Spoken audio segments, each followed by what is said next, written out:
जी अस्सलाम वालेकुम। इस वक्त हम मौजूद है गोल्डा मोड़ अंडरपास पे और ये आप देख सकते हैं कि आधा रोड उखड़ गया है। ठीक है, ये नाकस मटेरियल लगाया हुआ है। ये नाकस मटेरियल है, ये चेक करें, ये नाकस मटेरियल है।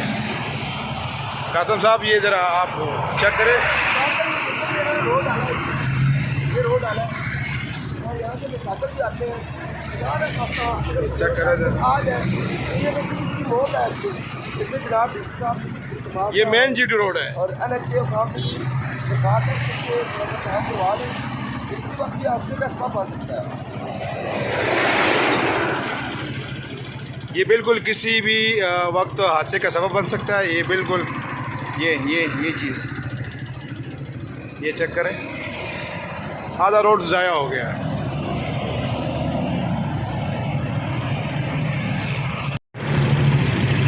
ये देखो यार, ये रोड डाला है नहीं।